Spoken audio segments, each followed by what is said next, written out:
Hello everyone. I hope this thing stays in frame. I'm trying to keep the camera reference. It looks like it's way back there, but sometimes it's not. This is an American 1305 that I bought. I bought a batch of them and I kept this one. I haven't picked it open yet, but I want to gut it because I could show off another Bobby Keys pinning tray that he sent me. I believe this is that dragon that Foxy designed. Pretty cool pinning tray, and what better excuse than to gut a lock? So I'm curious about these keys. My screwdriver in there. Takes a Phillips head screw, which is nice. It's something that's common and available and cheap if you don't have one.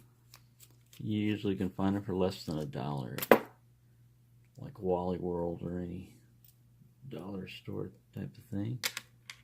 So I'll put the nut over there and let's see if the plate just falls right out. And the core is this is a new one, so it should have, it's got a little grease on there, like petroleum jelly type stuff. It looks like there's a anti-bypass wafer in there, which is good. Because those things are common, and just another thing to slow them down. Alright, so I've got the key right here.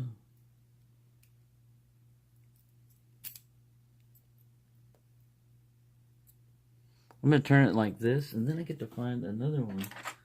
Bobby Keys sent me a bunch of followers, and I'm sure there's a half moon one in there somewhere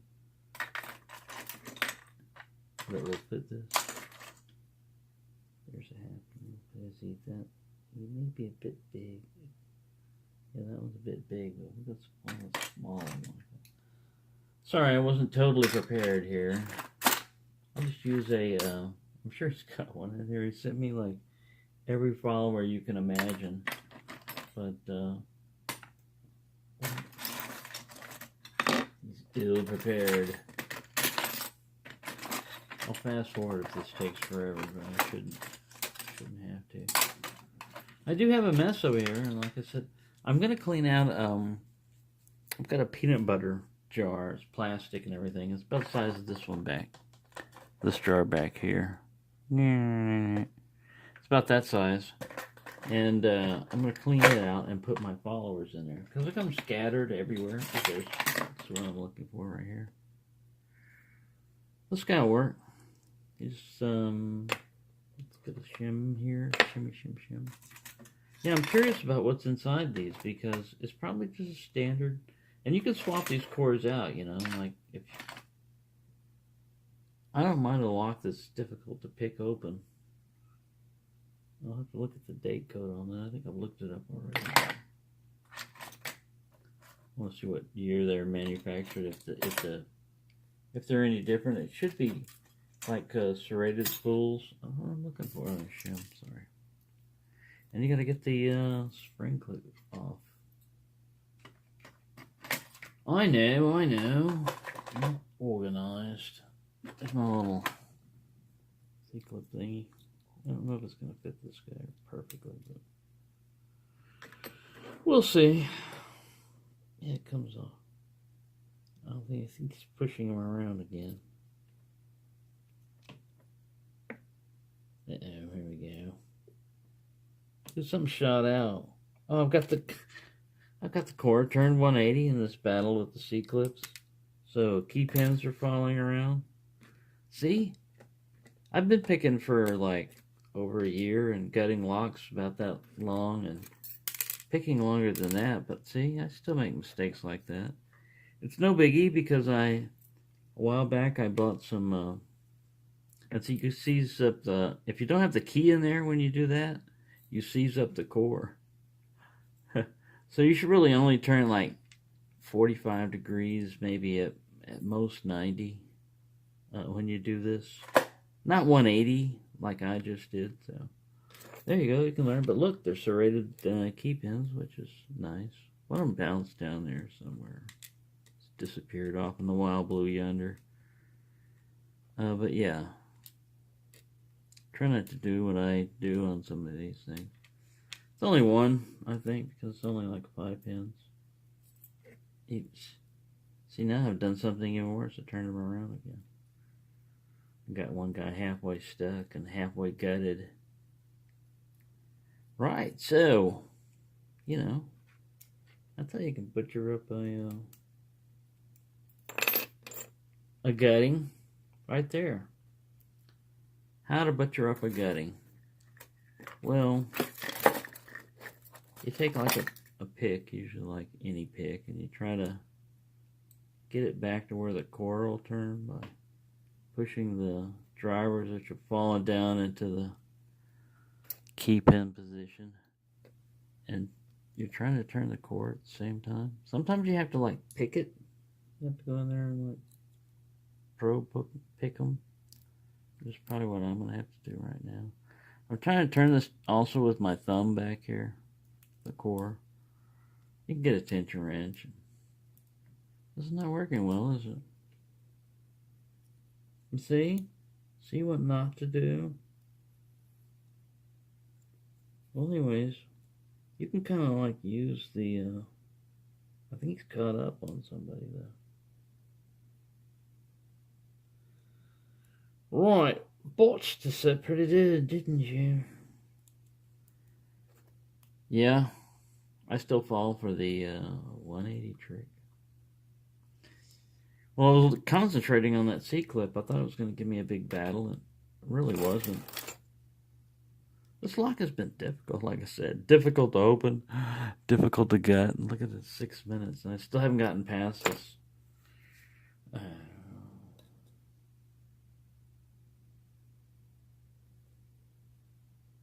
Well, I got the C-clip off. Maybe I can just shim my way past my mistakes.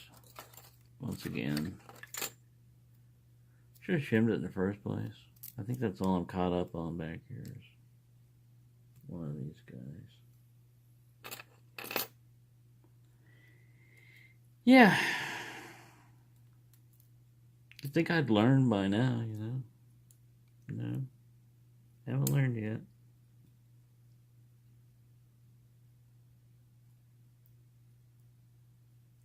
Do any lacerations. This metal can get sharp. You gotta watch yourself. Well.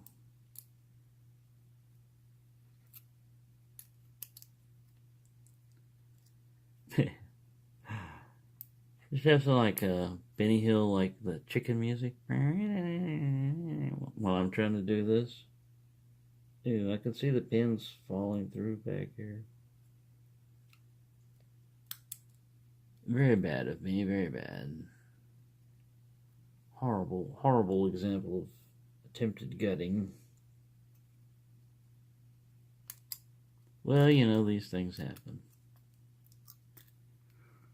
It's all in the name.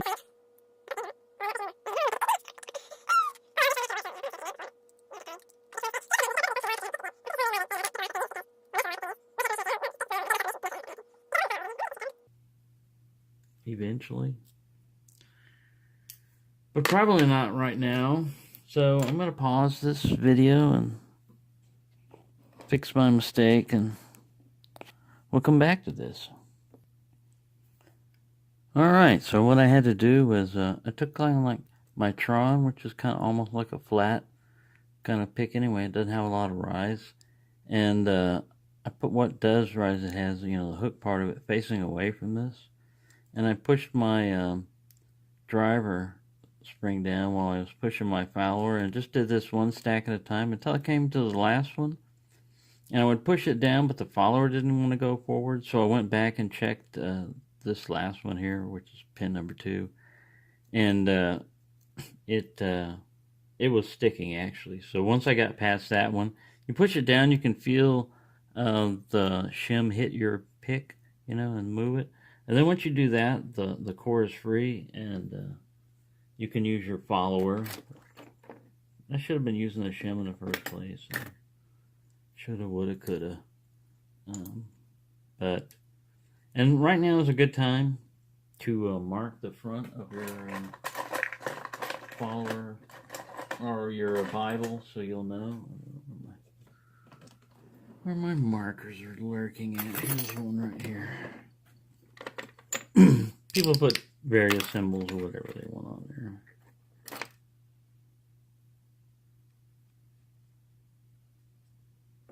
Something like that will work. Get back up there, Tron. No sniffing glue. No, it's not sniffing glue. It's sniffing pins. Right. Put them back over there. Right. Now let's continue with this fiasco and gutting. Yeah, so you should have these things turned with the key pins up and facing you, and not the other way where the key pins are down. It's the lesson to be learned from this thing. Oh, look, it came with no key pins. No, it had key pins. I just screwed that up for us here. So now we can remove the shim and proceed with the. Let go of that. Let go of that. Get over there. The gutting. Make sure I'm in frame here. In reference. Camera can see. I can see. Everybody can see. Yeah, we've seen what a mess you've made. Hey. No yelling from the peanut gallery. Alright, pin number 1. I'm going to put over here. I've lost some drivers, so key pins. So. He's a fully serrated. You go back over here. Bink. Pin number 2. Another fully serrated. You know, I always felt clicks on this guy. I'm expecting to find spools in here.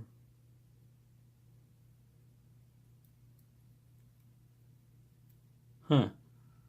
That spool doesn't want to come up. It might be from my jabbing around with the Tron. I might have overcompressed some springs. Hooked the spool on something. But yeah, I'm going to have to let gravity work on that. Oh, crap on the springs. Well, that's alright. We needed those springs out of there anyway. We're going to get them out in copper.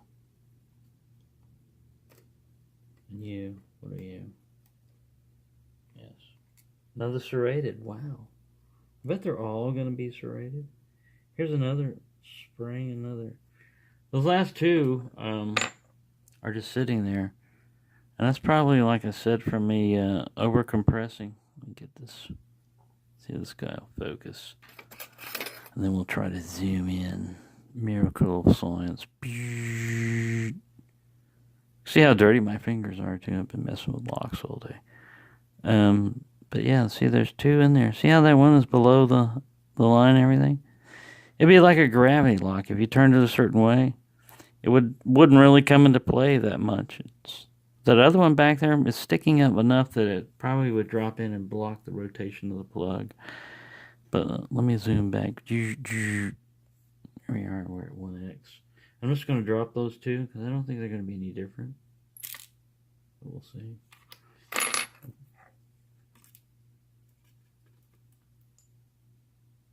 There was one serrated spool. The other one is serrated. So we have 4 serrations. Let's see if the miracle of zooming will work again. Look over there. Zoom in. No. What happened?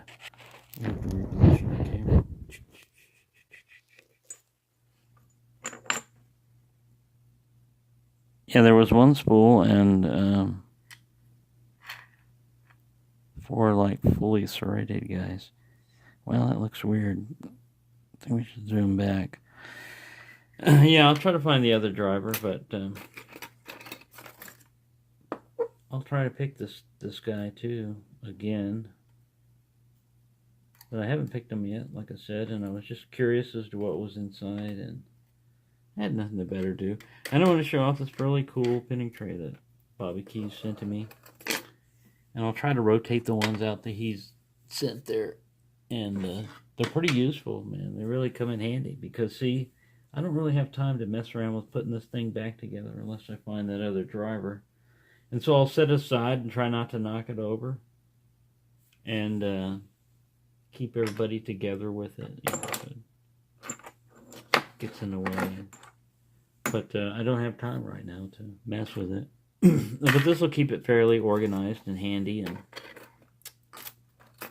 as long as I don't tip it over. We shall be all right. So, thank you for watching this overly long video, that will probably have a lot of fast forwarding through it.